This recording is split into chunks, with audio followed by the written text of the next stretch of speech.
Guys, welcome back my channel. तो आज हम इस वीडियो में डिस्कस करेंगे रॉबर्ट ब्राउनिंग द्वारा लिखी गई एक poem Porphyria's lover. Porphyria's lover is a dramatic monologue. इसमें एक लवर रहता है, एक साइको लवर जो अपनी प्रेमिका से प्यार करता है और उसकी प्रेमिका उससे बहुत ही निष्पक्ष रूप से प्यार करती है, निस्वार्थ रूप से प्यार करती है। लेकिन पोर्फिरिया के जो लवर को उसको विश्वास नहीं होता है कि जो मेरी लवर है वो परमानेंटली मेरी रह पाएगी। तो इस डर से वो उसका मर्डर कर देता है और लास्ट में वो ये एक ही बात बोलता है कि ऐसे तो तुम मेरे साथ नहीं रह सकती, चाहे तुम मुझे अपने आप को कैसे भी समर्पित कर दो, लेकिन तुम परमानेंटली मेरी नहीं होगी।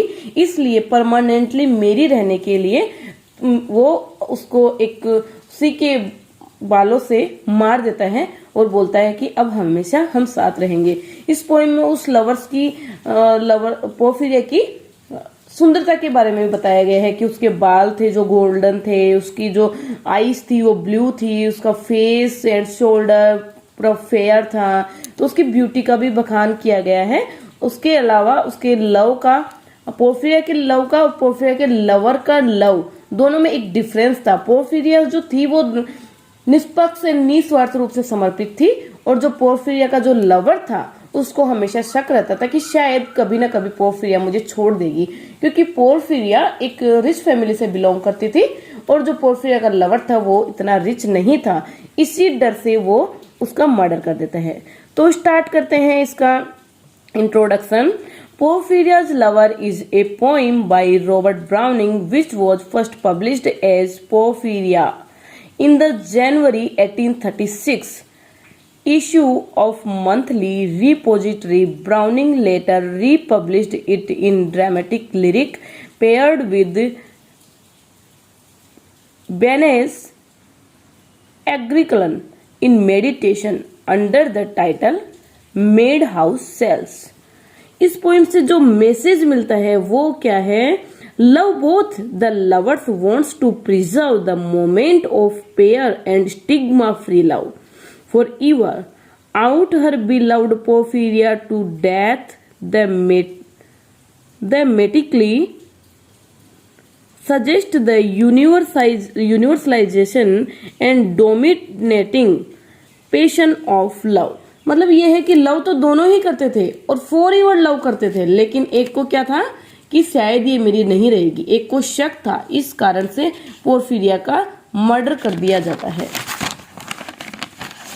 In the poem a man struggles his lover Porphyria with her hair and all her hair in one long yellow string would three times her little throat around and strangled her. Porphyria's love then talks of the corpse, blue eyes, golden hair and describe happiness the murder gives। इसमें बताया गया है कि love तो दोनों ही करते थे, लेकिन एक का लव अलग था, एक का लव अलग था। लेकिन इस पोइम में जो मारता कैसे है कि वो उसके चारों ओर, गले के चारों ओर 3 बार एक स्ट्रिंग को डाल देता है और उसको मार देता है।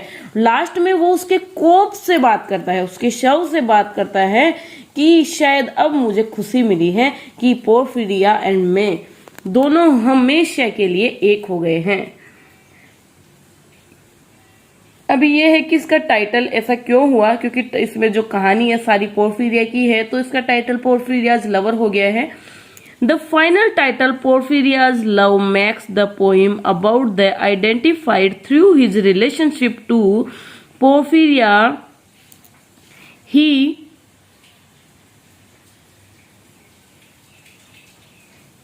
is never named both of these make sense given the poem's interest in the transfer of agency or power from Porphyria to the speaker. What is the climax of Porphyria's Lover? The violent climax of Porphyria's Lover comes as a shock right in the middle of a tender moment. The speaker suddenly decides to strangle Porphyria, the woman he loves. In the poem, the speaker describes being visited by his passionate lover Porphyria. After realizing how much she cares for him, however, the speaker strangles Porphyria and then props her lifeless body up beside him. He then concludes the poem by announcing that God has yet to punish him for this murder. तो ये हुआ पोर्फिरिया lover की summary. पोर्फिरिया lover poem से क्या message मिलता है, इसका climax क्या है, इसका टाइटल इसको सूट करता है या नहीं करता है, और इसका टाइटल पोर्फिरियाज लवर क्यों हुआ, और इसका इंट्रोडक्शन ये पब्लिश्ड हुआ था 1836 में, और इसको शायद एक दो बार में पब्लिश किया गया था, तब जाके ये पब्लिश हुई थी। ये ड्रामेटिक मोनोलॉग है, रॉबर्ट ब्राउनिंग की फेमस पोइम में से एक पोइम है। तो कंक्लूजनल से देखा जाए तो ये पोइम फेमस पोइम में से एक है और ड्रामेटिक मोनोलॉग है, और it is useful for many exam for BA MA specially.